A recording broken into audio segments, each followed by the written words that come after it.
Let's All go. right. Zeku. Boom. Did you say Buff Zeku? This podcast said, has yeah, been brought to Zeku. you I by didn't say and Buff is now Zeku. over thanks to Rynge. He's that way. Filipinoman's there, and Brian F is down in the corner. What's up? We're missing Jeremy today.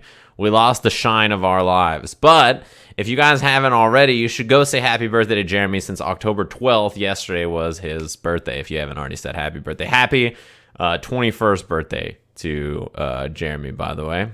It's been his 21st birthday for 9 years. Partying hard.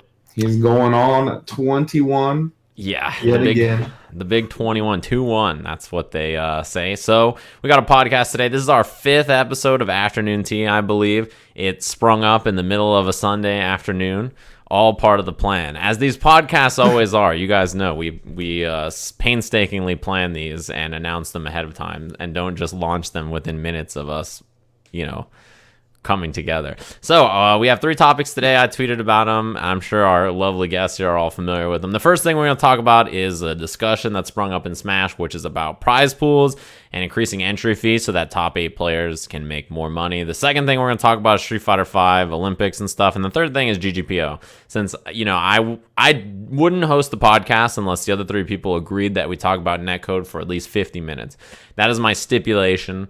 And so for that reason, we had to talk a little bit about GGPO. But we're going to start with discussion on this entry fee situation. So I think it all sort of started after the big house was over, because there was one of those tweets, and I feel like this always comes up at big events, right? Where there's one of those tweets where everybody was like, we had this crazy event. There was 90,000 viewers for Melee. It was the sickest tournament of all time. Mango won it. Everybody's happy. He made $3,000 for first place. Right? Like, that's like the way the tweet is. It's always like the breakdown of what everybody made and all that kind of stuff. So that always just, kind of leads to discussion about how do we increase prize pool? How do we get more money? And obviously Melee is a game that doesn't have developer support. So the answer is we need to have money coming from somewhere. And one of the solutions suggested that started a big sort of debate was, why don't we just increase entry fee so that top 8 will make more money, right? If we go from $10 entry fee to $20 entry fee, we double the pot. So for that reason, the players can make a whole bunch more money, and there's more money in the scene and everything. And that started a discourse about whether you should increase entry fee or look for money somewhere else or crowdfund or whatever. So what do you guys think about this? Who wants to start and kick this thing off? I mean, I think this entry fee situation is kind of big trash, to be honest with you. I think the increasing the entry fee thing is a neat idea, and I think it could be implemented in certain tournaments, high roller tournaments. We've had those for quite some time. The FGC, obviously not very popular, but they happen every now and then. Used to be, I think, even more popular as a post tournament or a side attraction to a major tournament type thing that you don't really see anymore. Mm-hmm. But yeah, I have the mind of doing other things. I know there's obstacles in the way of these other things too, but I don't know. I've just seen them be so successful with other games like the custom items when it comes to Dota or something like that, right? And just in general. And we've seen that a little bit with fighting games as well, right? I think Joshua Gray tweet about how successful the blue steel skin was for Sub-Zero and MKX, and how that funded the tours going forward. And I know Street Fighter has done some of that as well. We've seen many, many, many Street Fighter costumes. I think they should keep doing it because people obviously want them. So, yeah, I mean, I don't know how successful those avenues are. I've seen them be extremely successful in other games, but that's my 2 cents on it for now. Yeah. It's funny that this topic keeps coming up in kind of a circular fashion, because we had this exact same blow up on Twitter not too long ago, and I kind of threw my 2 cents out there at the time. And I was kind of on the fence too, or I was more on the side of increasing the buy-in for the tournament. And I understand that that's not a scalable solution. Problem is, it's kind of a game of economics. How high can you go before you start losing entry? Yeah. And at what point is a sweet spot where it provides the most value for people who are trying to enter the tournament versus those very, very, very, very small percentage of people who actually see any of that money at the end? Yeah. And the way I thought about it was, we've been doing $10 tournaments for forever. And it was kind of funny that when that topic comes up, there seems to be a group of people who suggest that raising the pot buy-in for tournaments is equivalent to disrespecting the scene. and it's like stomping on the average player. I saw a lot of people getting heated about this topic, and I was like, well, why is $10 totally okay, but $15 is a slap in the face to the average common FGC man? Why are we okay with the cost of events? Just the part of the fee that actually goes to the event organizers, putting on the venue and everything, that goes up. I mean, we had to expect that to be able to support the size of events. But raising the pot buy-in for the actual tournament is suddenly you're licking the boots of top players and you're disrespecting the scene. I mean, what's the difference between $10 and $15? And if we've been doing $10 since 1996, what is that? That's about the same thing as $10 in 1996, and according to this inflation calculator, it's the same thing as $16.36 in 2019. So, I mean, we've been doing FGC events since about that time. I'm pretty sure they had tournaments running similar formats back then, 20-something years ago. I mean, $10 isn't worth $10 for forever. So I don't think raising the entry is definitely a long-term solution at all. But I just want to point out, I think it's kind of funny that people get that. Personal when you suggest that, because why is $10 okay, but $15 is a slap in the face to the average? Yeah, I called it big trash, but I also don't think I would be getting up in arms if that did happen, right? Like, I think calling it a slap in the face, I think goes a little bit too far when it comes to. I know you've seen people say that. It's an emotional topic for some people. Yeah, I know people genuinely feel that way, but I don't personally. But I do think raising the fees is not a good long-term solution. No, there's no way you can actually get the type of payouts you want to see. Yeah, not through this way. But I don't know how our scene's functioning nowadays. Like, if our scene is younger, $10 is obviously worth more to them, and it does scale if you enter more games. I think it hurts more the people that play multiple games, or play side games, because you're paying $20. It's okay, it's $10 more for me to play Street Fighter. That's fine. But if it's $10 more for me to play Mortal Kombat 11. Eunice and Tekken, then I'm probably gonna drop one or two games, because $40 is at that point significant. Obviously we're a little bit older, so we probably make our own money now. The scene's aging, but what about the new players that don't have that money? They're gonna have a hard time growing their games. I probably wouldn't have entered Injustice if, let's say, at the local it's a $10 venue fee, $10 per game. That's $30 a week for me to lose just to learn a game in an offline scene when I could just play online. So you have to be it is the economics of the situation. Yeah. When I talked about it on my stream, the main thing I talked about was multi-game players. So if you think about Smash events, people who enter Melee and Smash Ultimate and Melee doubles and Ultimate doubles, right? So a lot of the Melee people said, and a lot of the Smash people in general said, if you make the prize or the entry fee higher, then it's going to hurt doubles way more than it would hurt singles. The other thing to remember about increasing entry fee is that if the entry fee doubles, if it goes from 10 to 20, for instance, I think 10 to 15 is one thing, but if it goes from 10 to 20 or something, right? I think that it's very likely you see a drop off in attendees, even if it's small, right? If you see a drop off in attendees, then that obviously still also hurts the pot, because it's not like if you increase the entry fee from 10 to 20, for instance, it's not like you doubled the money in the tournament, because there's let's say 1,000 entrants. Let's say that makes 50 people not enter or 100 people not enter or something. It's some number of players. Then it's not a direct doubling of the pot, because you will boot some people from the event. And when you think about the ecosystem of fighting games and tournaments, it's not just about making top players more money, because if 50 or 100 people don't enter a tournament because the prize or the entry fee goes up, right? And those people aren't entering multiple games because of it, there is less entries in all the games because of it, and there's less multi-game players. But also, that's 50 or 100 people who don't pay venue fee, so the TO makes less money. That's 50 to 100 people who don't buy merch. That's 50 to 100 people who don't attend the event or pay, fees. They don't bring their family to spectate. They don't bring friends to spectate to pay spectator fees. They're not buying any arcade sticks or buttons or, supporting any of the vendors or artists that are there at the event either. So, it's not just about the split for the top 8 and making more money there. It's also based on the ecosystem so that everybody else makes money too, right? It's we don't want to just be okay, well, top players should make a fortune, but TOs should make less. And I don't think anyone's trying to say top players should make a fortune. Yeah. But I would also counter your argument by saying that if you are, I still don't think we should necessarily raise the pot buy-in, but if the pot buy-in goes up by a small percentage, at least even match inflation, right? Yeah. So I think 5 is totally fine. people are paying less for tournaments now than they were used to. I've been doing tournaments for about 10 years now, right? I'm paying less now than I used to for the actual pot, but venue fees are definitely going. Yeah.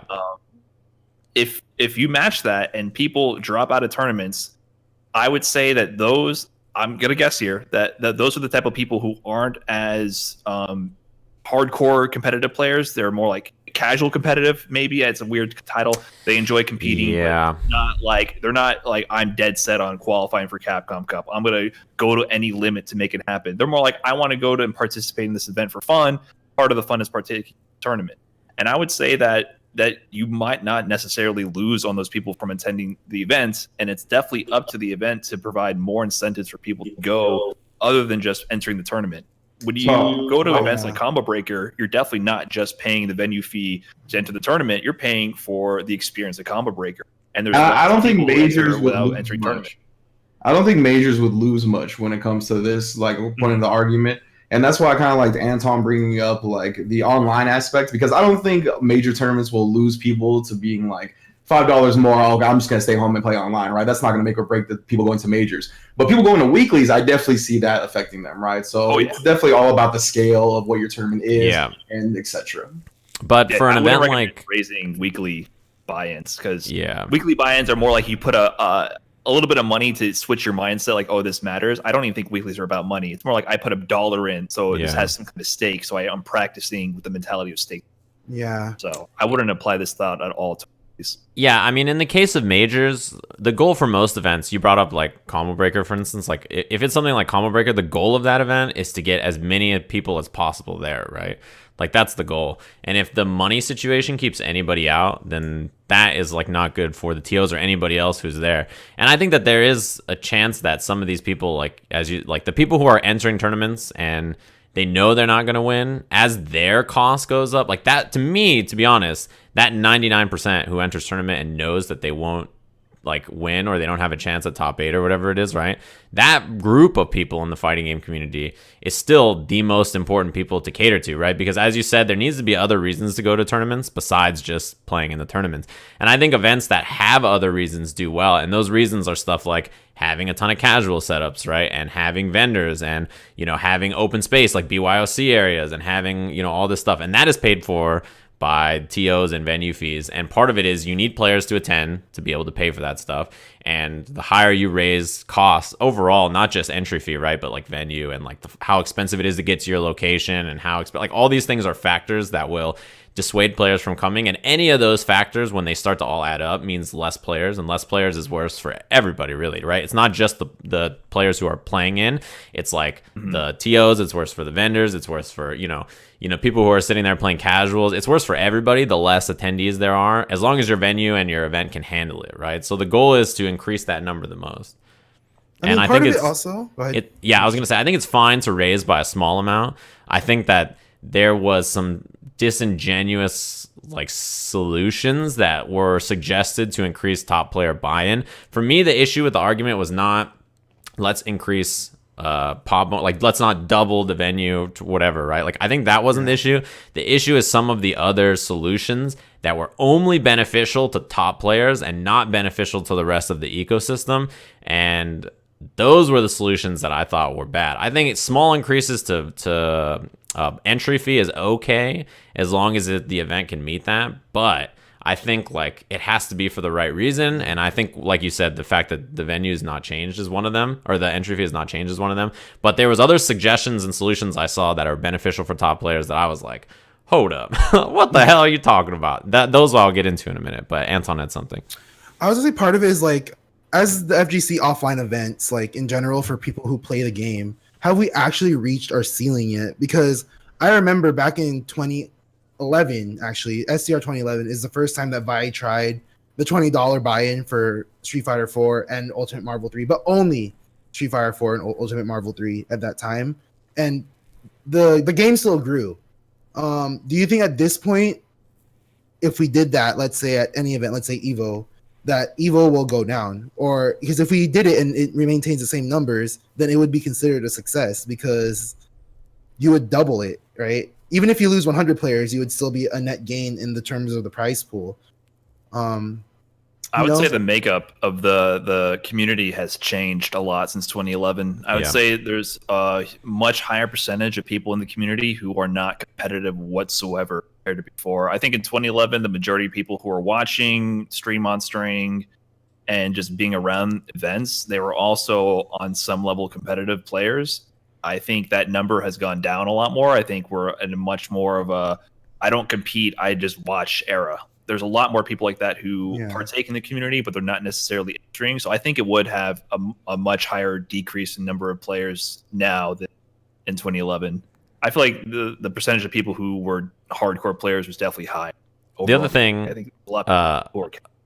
The other thing about increasing numbers, right, is that if it decreases number of entries by a little bit, but that means that the pot still goes up for players. That's good for players, but like I said, bad for the tournament, right? Because you have less people registered, so the TOs make less money, and then if less people attend because of it, then it means less money for everybody else that's there. And I think one thing that's getting lost in this whole conversation is why do we want more money in the payout to begin with, right? So what is the reason behind that? And I think that on all sides of all arguments, I think this gets a little bit lost or maybe misconstrued. For me, I feel like we need a healthy ecosystem for players who are regularly competing to be able to afford to compete, to be able to afford to eat. Because if I look back at myself when I was first entering the FGC, what attracted me to the FGC was seeing high-level gameplay from the best players in the world, right?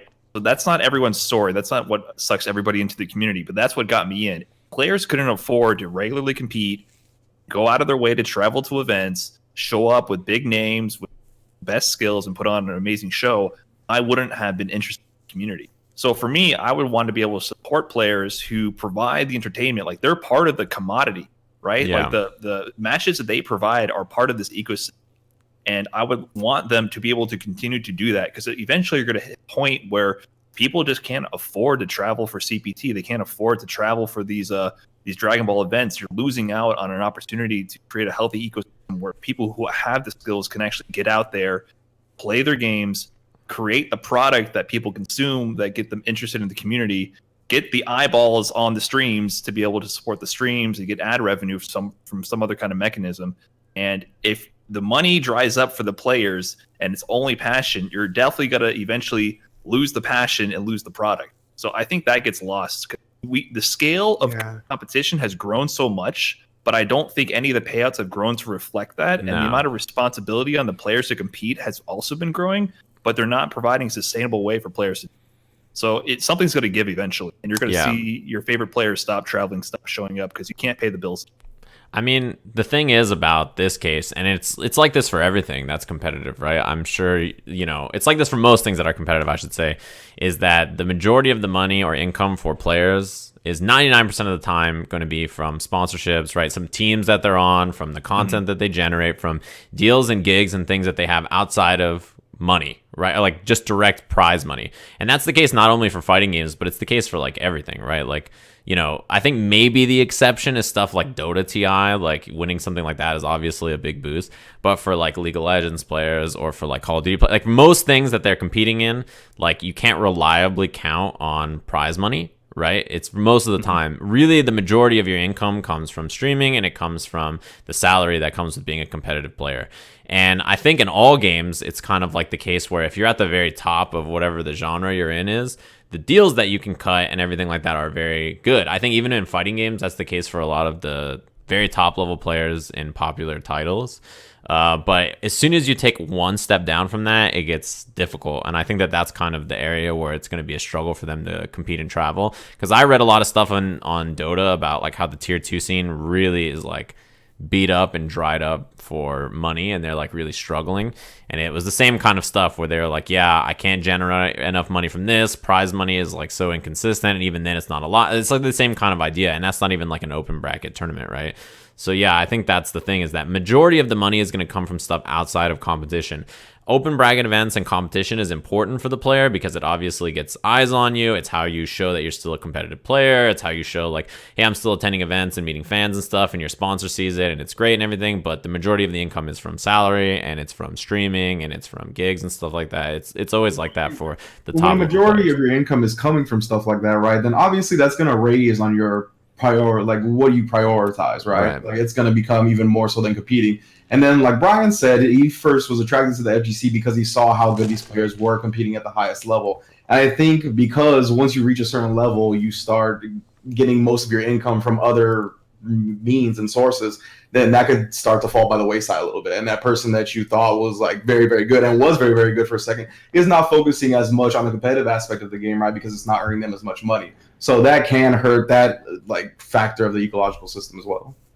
Or they just don't show up anymore, right? Yeah. So Sure. I feel like you're talking almost like a Justin Wong, right? So I don't want to say he's totally fallen off, but I think whenever he tries, he's like one of the best in the world. And if he doesn't try, he doesn't care because he's definitely found a gazillion revenue streams from his legacy of being the best when there was no money in it all, right? But I'm talking about like, there's so many players like Japanese top players and a lot of players in Asia, especially, that you see randomly getting 17th at a premiere and they Tokido off stream. Like, who is that guy? I want to see that guy more. Yeah. But there's no way to pull him out of that ecosystem for me to be able to see him because he's not making money. He has a job and he's just godlike and happens to be able to go to one tournament a year, right? There's so many things where we can get eyes on the players that we want to see because there's not an ecosystem to support that. And it's kind of weird that if you want to be a player and you want to be able to have time to practice your skills and be good enough, you kind of have to do it full time. To do it full time, you need to be able to support yourself. So what you have to do is you have to make a YouTube channel, you have to make a Twitch channel, you have to have a Twitter, you have to generate all this social media buzz to be able to get all this other money going on, right? You have to focus on other things besides your skills in the game to be able to support yourself to play the game so you can get better at the game. So there's some people who cut through that and they're just the best of the best. So like the top 0.001% of the top 1% are just that good where they can actually get money and have sponsorship deals to do that. But the people just below that, to make that jump, they have to get money from so many other places because there's not a good way to convert eyeballs on people watching streams and watching you play. Yeah, I think Bomba is a fine example as well, right? Obviously a very good Street Fighter 4 player, but kind of like just forgotten until he showed up at the Dragon Ball Finals World Tour and then won one of the LCQ spots and they got picked up by Panda Global and whatnot. So there's, so many players, like you mentioned, that just can't travel to a lot of events. Yeah, and also it's kind of similar for, I think, almost every like avenue, right? It's the same thing. I think that you just described the path for a player. I think it's similar for commentators. I think it's similar for like every like events, right? They have to build up the recognition and following and social media and stuff. It's like the same for everything and building that, right? But yeah, as you said, it detracts from the player just playing, right? Like that is something that is definitely you have to think about as like a player. There's other things that like come in when it comes to revenue streams. And going back towards what we were talking a little bit about the ecosystem. People were trying to come up with solutions, right, to make prize pools better for top players that would benefit them and not come at a big, cost, right? So outside of entry fee, what could we do? People were suggesting things like compendiums and crowdfunding, which Rynge brought up earlier. There have been really successful crowdfunding actually in fighting games already with Shadow Jago and Killer Instinct, with the CPT prize pack that they do every year, the CPT one, and then with the Blue Steel skin for Mortal Kombat. Like lots of different games have done crowdfunding in the game and it's worked really well.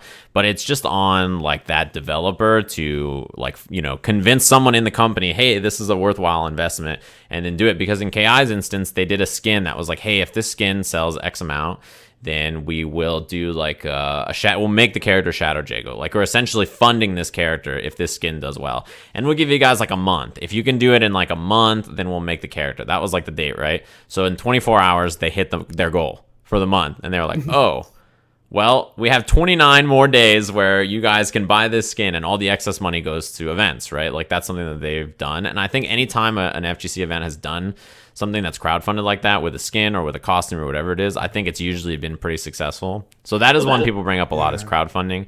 I saw some other suggestions that I thought were a little bizarre, like top players should get a percentage of the ad revenue from tournament streams, or top players should get a percentage of the merch cost that like TOs sell merch at events and stuff like that. I think those are a little like weird. It's kind of like I understand the sentiment though, with like I don't think that's the right way to do it, but I think there is a huge disconnect between the amount of eyeballs on the stream and then the players who produce a they're definitely part of the product of the stream, right? Yeah. They're not doing the production, but if you didn't have the players with the names and you put the names in the stream to attract people with clickbait, oh, Leffen is at this tournament, right? Sure. That definitely gets people to tune in.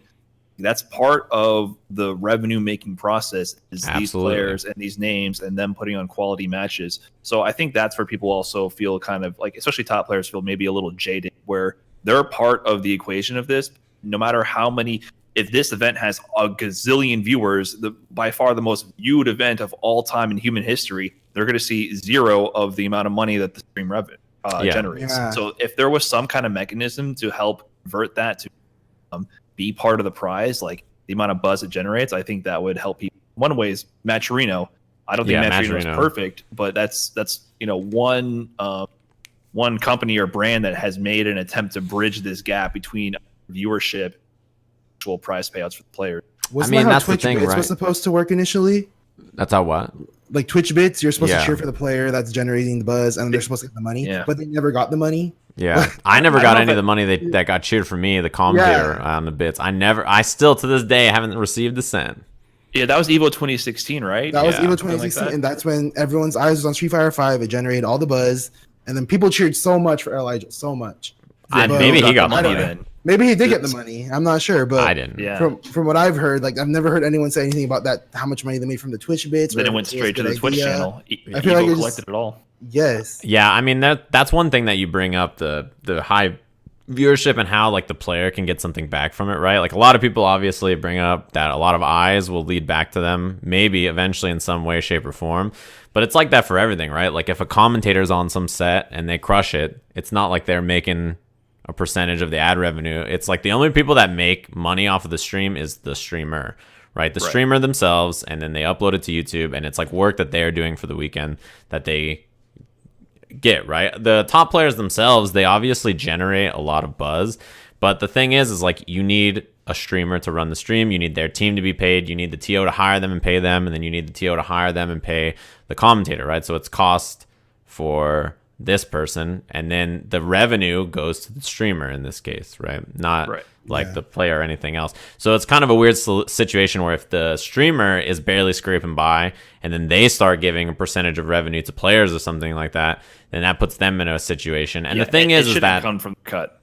There should be another mechanism on top of that. Exactly. The big issue is not that they're not getting money from that. It's that like there's no connection in our community at all, but from stream revenue and like stuff like that and players, right? The only one, and like the crowd especially, the only one is Matcherino, like you said. That's the only way that like revenue from the stream really makes it to revenue from the players, right? And if you start trying to cut from anywhere, like, it's like weird, right? And I think like Matcherino is a great example of something you can use that generates money for the players from the stream, because there's really no back and forth. It's not like money is being passed back and forth in a way that makes sense. And really the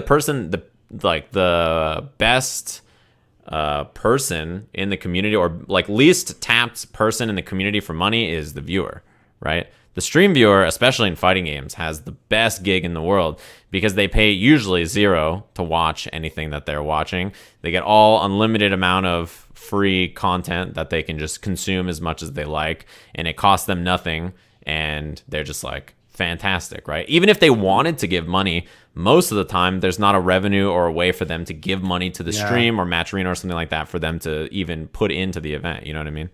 Someone in the chat said, but the stream gives the players exposure to get sponsorships. And I feel like if the moment you start saying anyone is getting paid in exposure, you need to rethink what you're saying. You're not wrong that the stream is an avenue to get eyeballs on you to get a sponsorship, but just reread what you say and apply that to any other walk of life and see how friendly the responses are. I have another view too, though, in terms of like, I get it. Like we probably shouldn't get the bottom to like pay for the top players. But money really does make players want to go to different types of places. So let's say you have like a pot bonus of 1,000 in Las Vegas. People drove to Las Vegas to play in those like mini unknown tournaments. But the problem nowadays is that our majors are so streamlined that no one can start majors anymore because no one just goes to them because there are other majors to go to without the money in the prize pool. So something like Electric Council, which hasn't been around for years, came back with this, with the 1K pop bonus and the $20 entry, and it was enticing enough to bring players to get to go to that place. And I feel like if you did that with more like up and coming Street Fighter events, we would have more events that people would want to go to. But the problem is there's no incentive for good players to go to these events. So we don't have people that want to watch these tournaments because the best player is someone who's probably good. Let's say like yesterday's Conquest, like Pinoy is an amazing player, but nobody watched that because Pinoy was the best player. There was no heavy hitters that found it enticing enough to go to Red Bull Conquest LA. The advertisement for Conquest is also really bad, and it's on Red Bull too. Everybody's favorite source of fighting game, news and action. You can find it on Red Bull 8, the Ocho, right? That's my favorite place to go to go watch. You bring up a good point though, Anton, about like the FGC and all the events most of them have a lot of history, and part of that is because we don't go to events and trust them. Lots of events have sprung up with the promise of big money that has often not come through. So that's a very common half USD, half crypto, really? Baby. Right. So that happens that used to happen all the time, where random tournaments would pop up promising big bucks and they just paid it. But I do think that like people are going to events, they're being paid in tour points. They're being sold a dream, and I think what you're going to see is that something is going to give, and you're going to stop seeing these top players show up as much, and you're going to stop having people attend as much because there's going to be this ripple effect. I like to go to events with competition. People like to go to events where you can see their favorite player. They have some sort of influence. It's not the entire equation, but having your top players in attendance is definitely a commodity. I mean, there's definitely in the Street Fighter 4 era, I used to hear about top players being specifically flown out to events all the time as like the local celebrity to show people to come in, and they got paid to show up. That doesn't happen anymore as much because you have sponsors, tours, and like you don't have new events. These tours are established. But I think that something has to give, because if you can't find a way, maybe get some sort of sponsorship deals to add to the prize pool. Like, why has there never been an effort for the event itself to generate more pop bonuses for their event? And it's usually because players are required to go for these tour points, right? Like they have other incentive besides money to go. But I don't think that's sustainable long term. And I think like once people figure out how Capcom Cup and all these other tours are going to go, and they realize they're not going to be making enough money, even if they qualify and get like go 1 and 2 in Capcom Cup, they're not getting any. Right? I think it's going to fall through, and events need to start trying to think about some kind of system to get ad revenue, sponsors, because you're going to have good players there. The stream's going to do well. There needs to be some kind of solution thought of. The issue with the ecosystem is this, right? The way our community is, it's like, it's growing in terms of numbers and eyes and all these different things, right? Like there's different metrics. You can look at different stuff and see how things are going, but you can't just inflate it with money, because that's not the solution, right? Like the goal, it's not like if we just suddenly had this much more money, then the community and everybody would just be like, boom, all of a sudden everything's great. Like money alone is not the, solution. You have to build up the ecosystem in a way that works and is a way that is not like artificially inflated really fat. You can't just dump a bunch of money and be like, okay, well, it didn't work. Why isn't there 1 million Street Fighter players all of a sudden, right? Like that's not just the way to do it. And the thing is that if there are players that stop traveling and competing and stuff, and that will slow down viewership or slow down attendees and stuff in a little bit. That's probably true.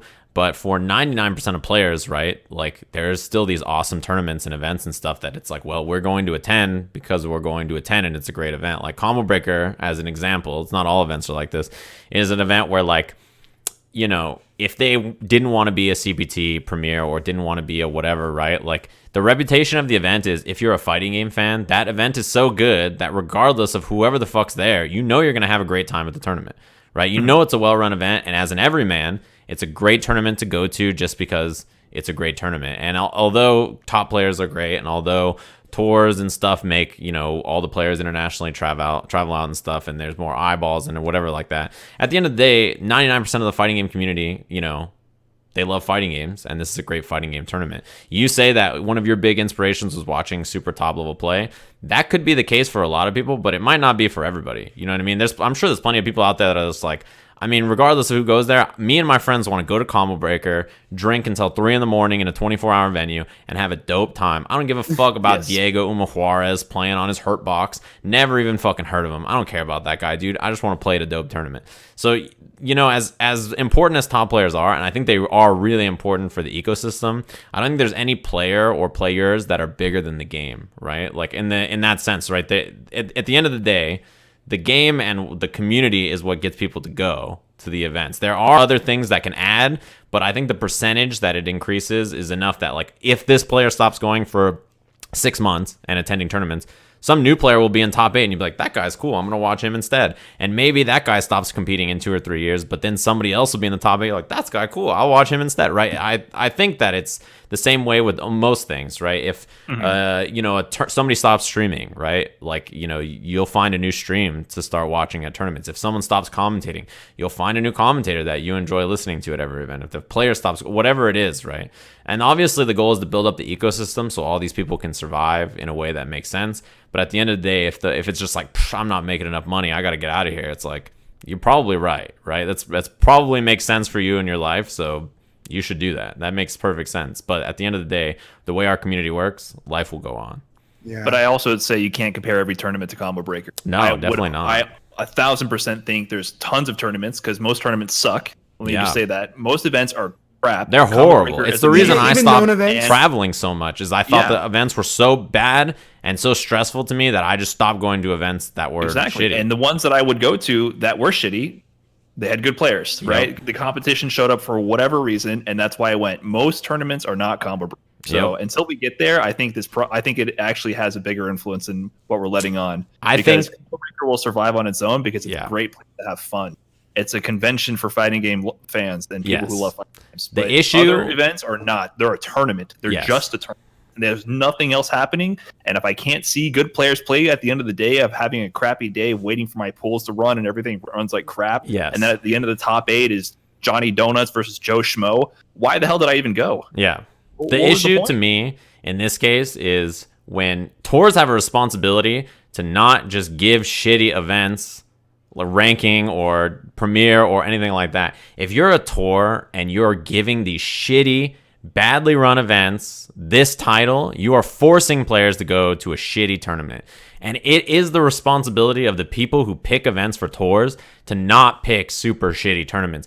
Even if it means your tour has less events, we all fucking want there to be less events, I think, right? There's so many. There's like a saturation, I think, of a lot of the tours with how it works. If this event is trash, quit making it a premier event. I have to fly to Canada in a month for Canada Cup. That event's fucking trash. It shouldn't be a premier event. Guess what? It shouldn't be a fucking ranking event. Make it Tour Yukon or make it fucking some other Canadian tournament. That tournament's trash. It should not be a premier. It should not be a ranking event. Capcom, please don't make me go there ever again. That would be excellent in the future. I have to go there and I'll be, hey, what's up, everybody? Welcome to Canada Cup 2019. We're starting Pool Block A. It's 10 in the morning and I love to be here. I'm going to catch my private limo back to the airport when this event is over and I can't wait to get the fuck out of here and hopefully never come back.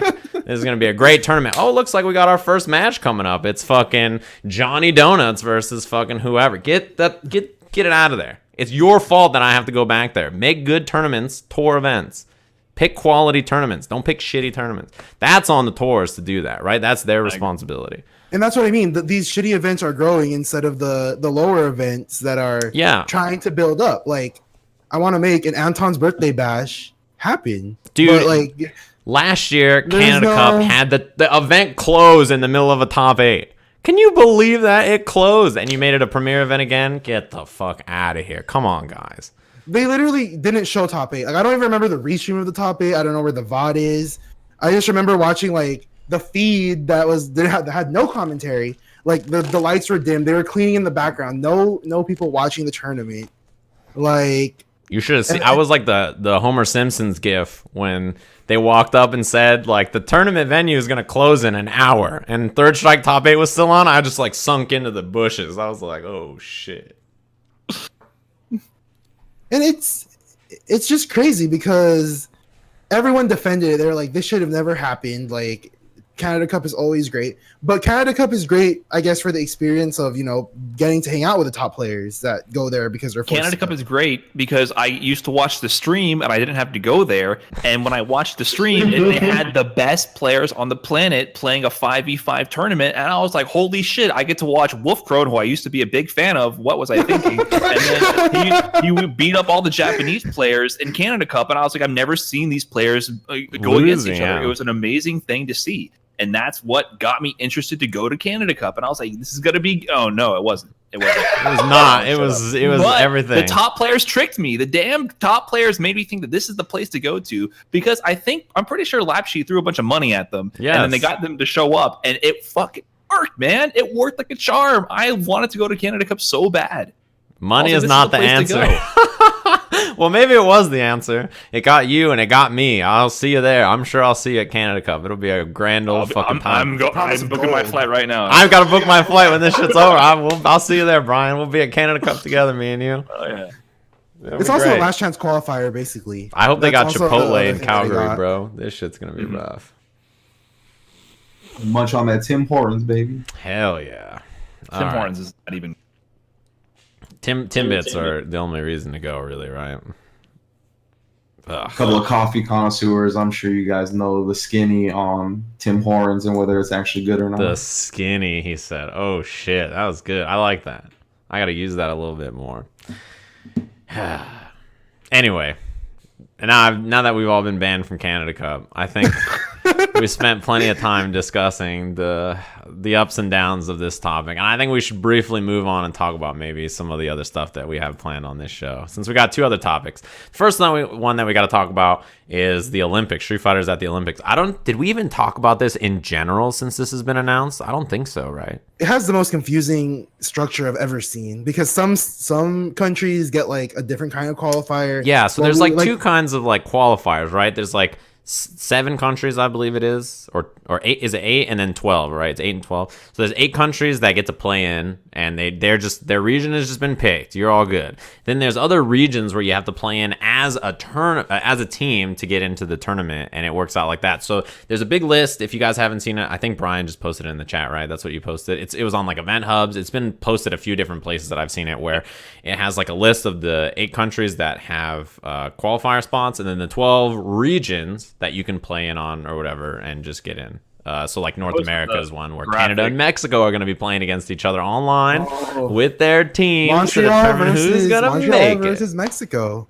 Fantastic. I posted the graphic for the qualifier progression system, but I don't have the one that shows which countries are auto-qualified. And so that's based on the 2018, the top 12 countries with CPT points. So someone put together a graphic that had the total number of points by country to show what that is, but I don't think they released an official graphic for it. So I will pull this up on the stream, the thing that you linked. I will. Montreal versus Monterey. I like that. This one. So this is what Brian linked. I'm showing it on the stream. The way the online qualifiers work with teams, and yeah, it leads to an offline qualifier in Katowice in Poland that's going to be there, and then that leads to the top 7 teams. Obviously, you say top 7, like what the fuck is the other team?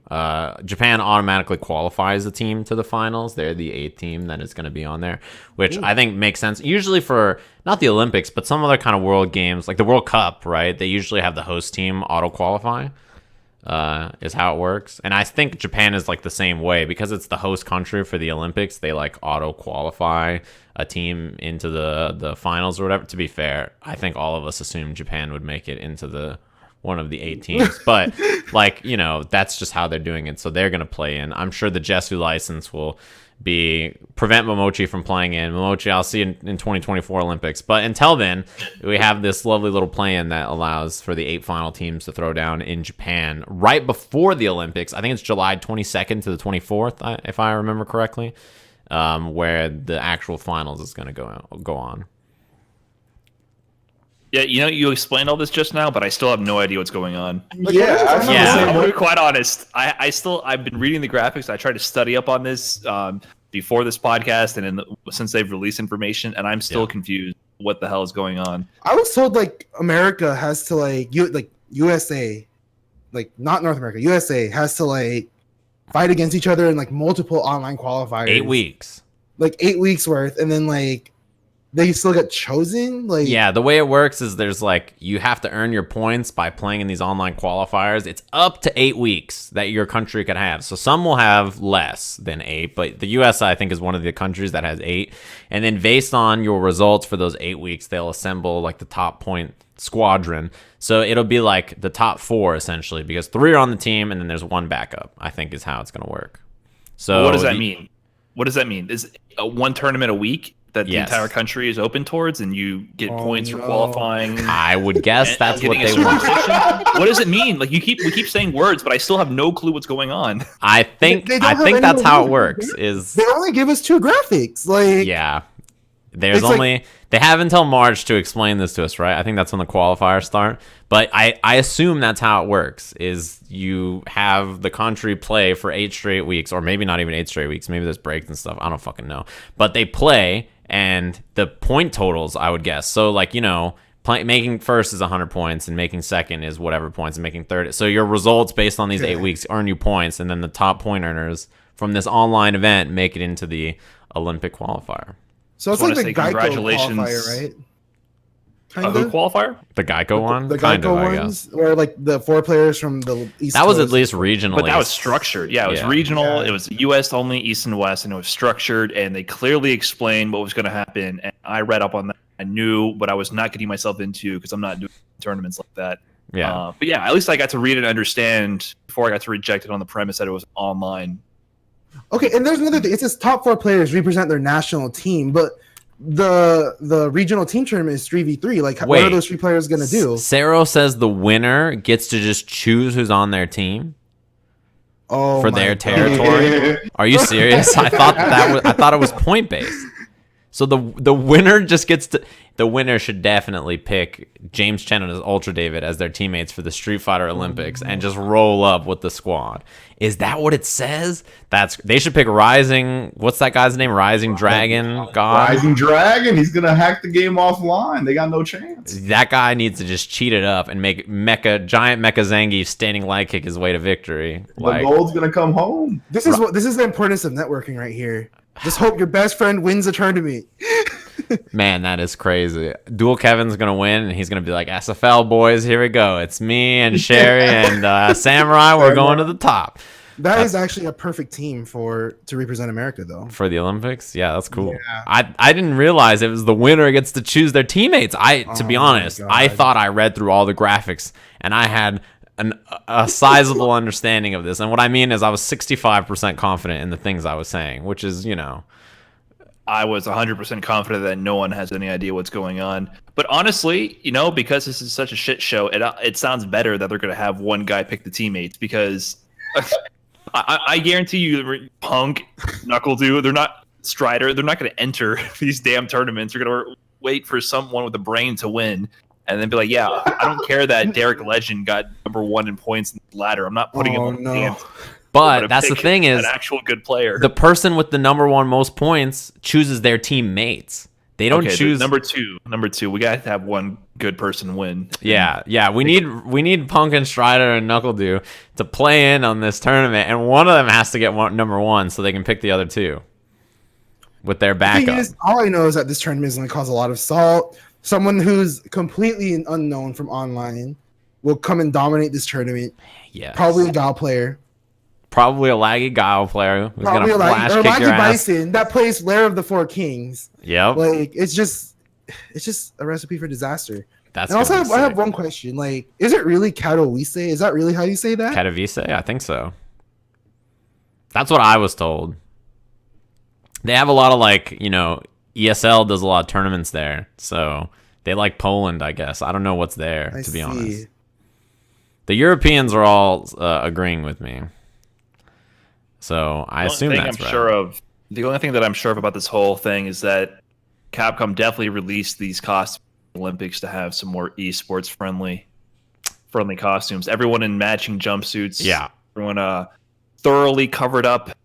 Yeah. A very blatant attempt to make sure that when IDOM gets on the Olympics, any summer outfits. Yeah, I'll show these outfits on screen, courtesy of Event Hubs. They have a nice little image of all the Street Fighter outfits for the Olympics. They're all wearing these matching tracksuits. Some of them look cool. I think G looks a little weird.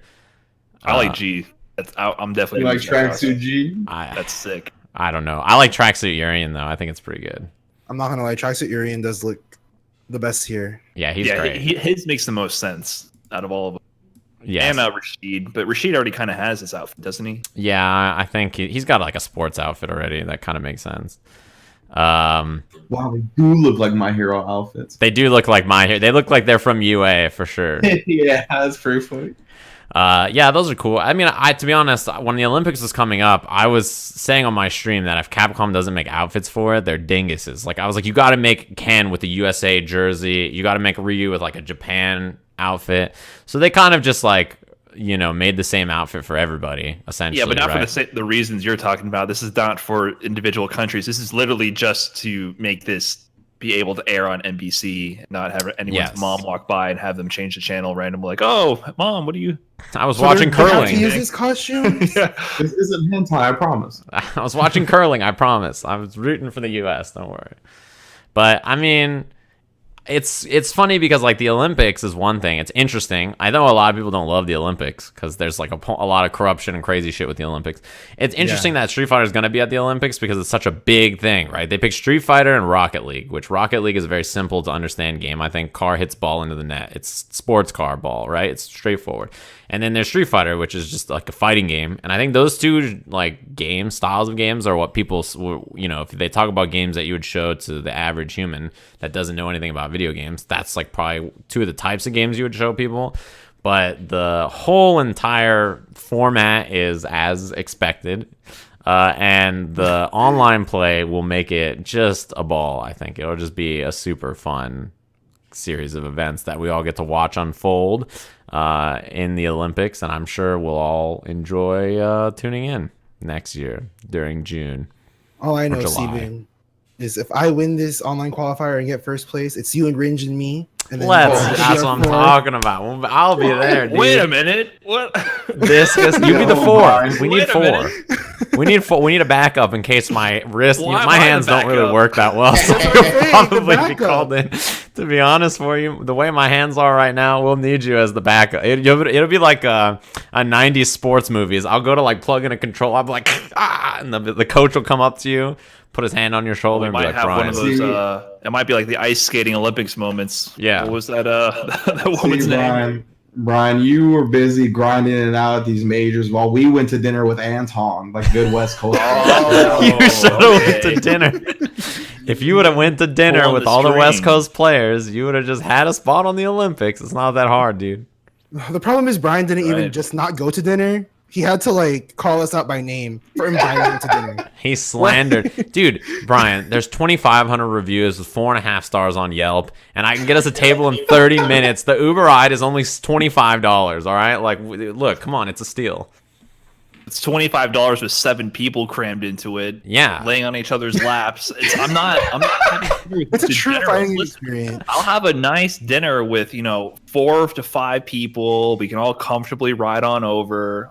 You're right. Don't take me to the Olympics. You're right. Could you imagine? We're going to be in Tokyo and be like, okay, so I know this sushi place, right? If we take the Yamanote for like 30 minutes, we'll make it there. We might just have enough time to qualify for the Olympics after that. It's going to be sick. Before we move on, I was looking at these costumes, and I definitely thought he had some mean chest hair going on, but it's just the tattoo, the world tattoo. I think he looks super skinny. Wait, that's not chest hair? No, it's the world tattoo. It's just it's his moving globe tattoo. I to be honest, I feel like he looks super skinny in that outfit. Like that artwork, he looks way thinner than normal. He looks like he's... Huh? He's always relatively thin because he's so tall. Yeah, he is tall and skinny, but I feel like when he's wearing something that like the way he looks in that is he looks like he needs to hit the gym. He looks so thin, like it's like crazy. I can't believe how you see those shoulders? Listen. It's him and Sagat have the same model, right? Those shoulders. He's got to defend his mans. But another thing that I heard about the Olympics is like these online qualifiers are going to be more fair because of the GGPO implementation. Like I heard that rumor, and I'm not sure how true that is. What? I'll tell you. Okay, well, Why are you even acknowledging this? What? on the topic of GGPO going free, Anton, if you ever want lottery numbers, you just ask me. I charge by the hour to give out lottery numbers. How gullible? What the hell are you talking about? I saw it. I GGPO just saw, going to show up in Street Fighter 5 for the He was Olympics? reading our Street Fighter, and they're like, now that Yes, GGPO that's is what I read, free. exactly what I was reading. Like, Oh, Yeah, they're going to drag the GGPO folder into the Street Fighter 5 folder, and then it's done. GGPO.FLA. They just drag GGPO. like the rework of the netcode, because I don't even know when these are gonna like happen. They haven't even announced the date. And Dude, if Capcom fixes the Like- netcode, I will go to They're Canada not changing Cup. the netcode. I'll go to Yeah, Canada they're Cup not every changing year. anything. What are you talking about? Like, you think they're going to make this product better this late into the life cycle? It's done. It's Yeah. done. It seems They're pretty focusing on the obvious. Olympics. But on the topic of GGPO, it is now free with the MIT license, which is big news, right? That's the other big thing that came out. GGPO announced that, with the MIT license, it's out there. If you guys want to get it, edit it, use it, anything like that, GGPO is available, which I think is really cool because I saw a ton of people who say, hey, I'm working on like a fighting game project and we didn't know what we were going to do for netcode. Like, I wanted to start one up, and this is perfect. Like, the amount of people I saw say that is staggering, but it's really cool that it's out there. Not just because it gives opportunity for people to like use it for different things, but also it's like if there's any developers or people out there that want to like look into it or see how it works or anything like that, or take GGPO and improve it with some kind of better rollback model, because GGPO itself is pretty old now. It's available to anybody to use for free, right? Which is really, really cool for anybody out there who's interested in creating something, any indie titles, anything like that. It's like, it's there. GGPO is already notoriously cheap to license, and the cannons themselves were always available. Everybody who's ever told me is like, hey, I wanted to use GGPO, and when we bought the license, we called the cannons at like 4 a.m. We're like, help, we need help. And they were like, all right, well, here's what's going wrong. And they like would tell everybody how to fix it. And they're like, everybody always has really nice stories about using GGPO and how the cannons were really like receptive to giving advice and stuff like that. So I think that this release, after they didn't have a website or anything like that for GGPO because it kept getting DDoSed or whatever, they finally were like, all right, look, we're going to put GGPO out there. It's free. If you want to use it, it's great. Here it is. I think that to me is like a really, really cool development for rollback netcode. Yeah, I gotta give it up to the cannons for sure, right? Just because of the fact that they're like, all right, we're making the website, we're putting it out there for free, and in addition to that, not only are there stories about them helping everybody, but they're being very transparent in their willingness to help, right? They're like, yes, call us. If you want to put this in your game, no problem. Just let us know. Yeah. I think that's really cool. I was just going to say that in the chat, I put a link to what I thought was a really interesting thread about someone explaining the requirements to make your game GGPO compatible. Yeah. So yeah, if you're interested in what that means from a bit of a technical level, not that technical. I mean, you probably understand it if you know a little bit about how games work. So it's pretty interesting to read. So there are some requirements for your game to be GGPO compatible, and hopefully for most fighting games, they're already kind of built on that framework. But it also means this: if you work on anything with software, it's nothing is plug and play. Yeah. And don't expect any of your favorite fighting games right now to drop everything they're doing, re-implement their engine from scratch to match GGPO requirements and to have a neck. But it could be a shining light of hope for the future that games from here on out at least consider and give it a look and try to actually have not crappy netcode in their game. Yeah. I mean, what's interesting to me and exciting about it is there's also in my head the imagination of like other people even changing older games that are out there that don't have Netplay or something and like making it so like, okay, well, let's figure out how to put GGPO or some rollback solution to old games that you can't play online. Like Fightcade does that for a lot of games. But, that idea to me is really cool, too. I had a fever dream about Street Fighter 4 re-releasing with rollback netcode, and I was like, oh, shit, that would be super sick. So the fact that it's out there, to me, is really cool, right? It's the fact that it exists out there. If you want to learn how GGPO or rollback netcode works, like, they just put it out there and they said it's yours. We don't care. I don't need to make money on it. They don't need any of that. Just take it. If you want to credit us, you can, but you don't even have to. So to me, that's really cool. And that's the important part. Like Brian says, this isn't just plug and play. It's not like you're installing a graphics card to your computer. You're like, oh, let me just drop this graphics card in there. Sick, it works. Like, it is complicated to add to a game. And it's something that developers have always said, if you're going to add rollback to your game, you need to design the game with rollback netcode in mind, in most cases. So don't expect your favorite fighting game to just add rollback netcode tomorrow, right? It's not an easy solution. But in the future, we can now hope that is something that is added. Yeah, we saw also some conversations with, I think, the Unis developer on Twitter, asking some questions, curious about the netcode. So that's also another beacon of hope that encouraging for sure. The Japanese development fighting game community was actually asking questions about it. But to be honest, I feel like there's still a lot of barriers to this. Like you said, the license wasn't expensive before, so it's not just like money or technical issues that keep companies from adopting these kind of technologies. It's a lot of cultural reasons as well, just how the company works and the culture within the development team. So it's definitely no guarantee that we're going to start seeing this type of stuff happen.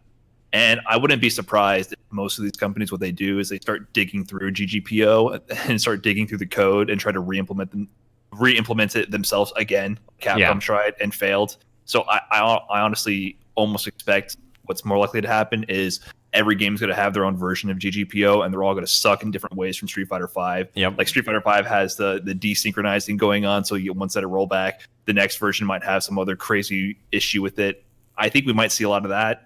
Hopefully not. I hope people in the Japanese community who develop most of the fighting games that a lot of people love just adopt it, and we can go from there. But I'm not banking 100% on every game being GGPO from here on out. No, I think the games that I would expect are like US or European or like Western-based indies is probably what I expect to benefit the most from this release, honestly.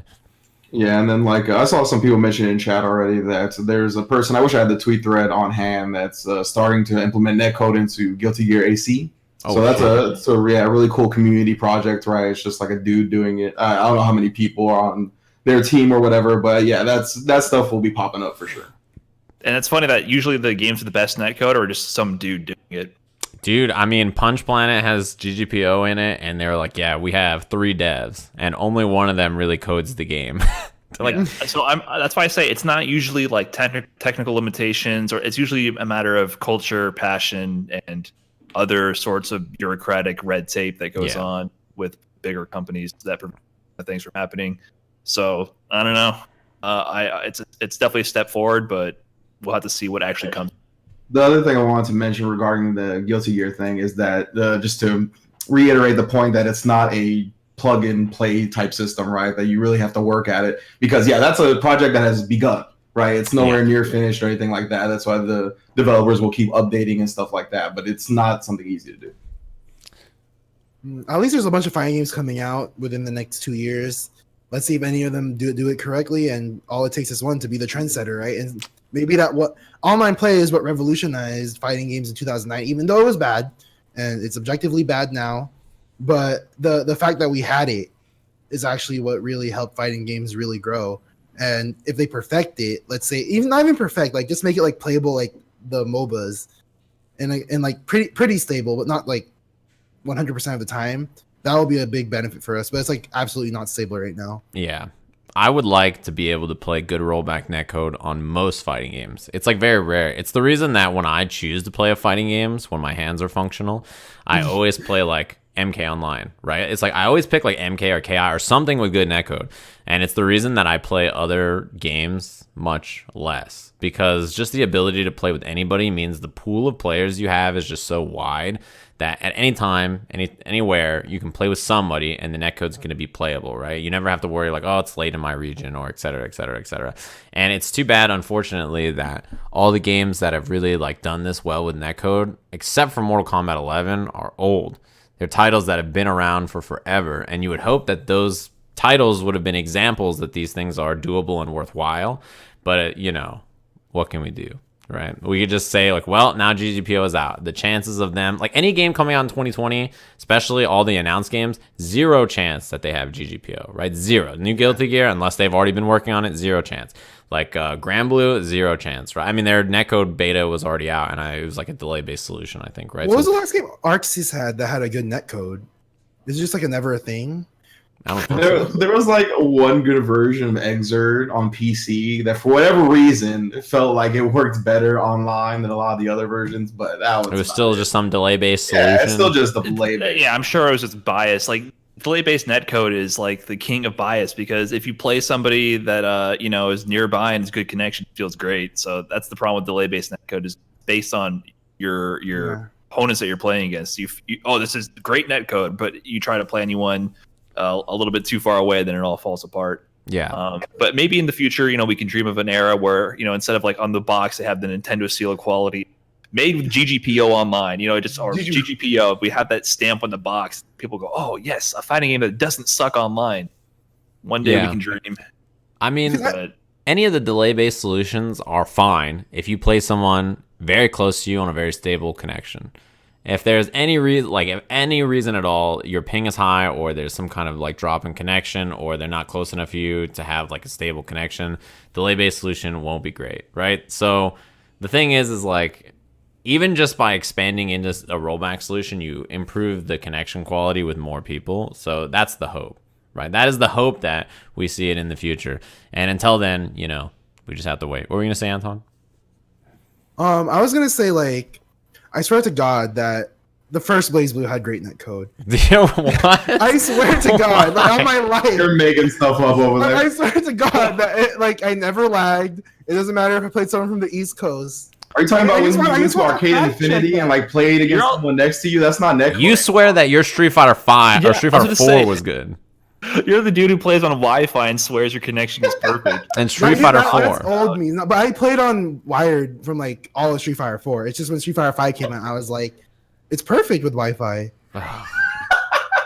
That's all. Well, and then like how are you growing off the air? You're like the oldest man ever. You're just somehow you've gotten so old. You're like, I swear it's worked. I swear.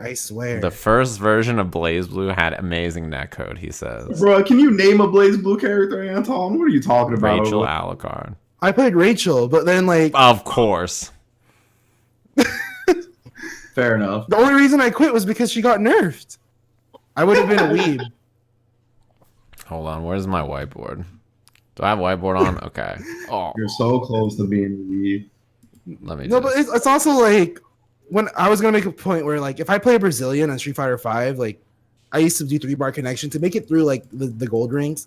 It's completely unplayable. But like when I played like Alpha 2 on Fightcade, or it used to be the other one, right? It used to be just called GGPO, I guess. I just don't understand how they fail to do that. I don't know if it's like I just don't understand if they choose to do that. I don't know. Well, netcode's hard to implement. That's the moral of the story, kids. Mm-hmm. And don't listen to Anton. Who? No, someone did the netcode for you. It's not hard to implement. It's out there now. It exists in the world. You can just make your game the right way and just do it. The good news. Company to fix their culture to be able to adopt technology. That's the hard part. The happy news is I saw Filipinoman in the chat, and it reminded me he's writing a nice little handy dandy guide to netcode and rollback and how it works and everything. That'll be released hopefully this week, from what I hear. So he, if you guys have never seen it, made an awesome guide to Killer Instinct. Probably the greatest fighting game resource ever created. So yeah, I'd agree with that. Yeah, so hopefully that article comes out, and I look forward to reading it on my stream. I think it should be fun to check out. I saw like a little preview of some of the GIFs used in it, and I thought it was really, really cool. So yeah, I'm looking forward to it. Anyway, I think that wraps up our topics today because I'm scared Anton's going to say something about rollback. I never claimed to be a professional. A professional? Yeah, a professional. Me neither. I never claimed to be credible, a professional. I never claimed to be credible in terms of anything like engineering or software, anything. I'm the stupidest person when it comes to a computer. I didn't build my own computer. So, like, I'm just trying to, like, set the empirical view that I swear to God it was good. You're wrong. And this is why we don't take small sample size bias studies as a proof that delay-based netcode is good. It's true. Yeah, feeling tells you nothing. It's like I feel like a Jedi saying that, but it's true. His quality on BlazBlue back in 2000 and whatever it was, I'm sure was lovely. Playing on his 60-inch Ultra HD TV. Damn, the Ultra HD with the gold-plated HD. Why do you have to expose me like this, Brian? Like, did you watch my old YouTube videos of how I had my... It used to be like an old... It wasn't even an iPhone. It was like just a phone. And then like... I used to have a humongous television that I played on, and it used to record I'm sure you played The Blaze Blue longest on that TV. television. I did not play Blaze Blue on that television, actually. It was a bigger TV. It was a He 90 brought out the inch projector unit. You know? plasma TV. He had the projector on the side of his house. Rachel Alucard's flying up 100 feet in the air. Playing it That's on sick. Wi-Fi. This netcode is amazing. Nothing wrong here. I should unarchive that video just because, just to show you. Just to see it? Yeah, we got to Yeah. Oh, man. You cracked me up, Anton. All right. I think that wraps it up for us. I'll start with Anton. Anton, where can people find you and your lovely takes on netcode and your streams, social media, etc.? Where can people check you out? I mean, I somehow got the Filipinoman tag on Twitter when I stole it from the guy that, for one day, I checked it every day, and he somehow changed it. So Really? Twitter.com/yeah. Congratulations. That's You're a awesome. I'm actually jealous. Twitter.com/Filipinoman or my Twitch, twitch.tv. Filipinoman with a 0 because the other Filipinoman came back. He took the Twitch. When you were looking at Twitter, he was looking at Twitch. He mixed you up. Damn. I'm just saying, when I was trying to change my name, I was like, Filipinoman, not available, but Filipino Champ is available. Filipino champ. So whoever wants to take Filipino Champ, go. Damn.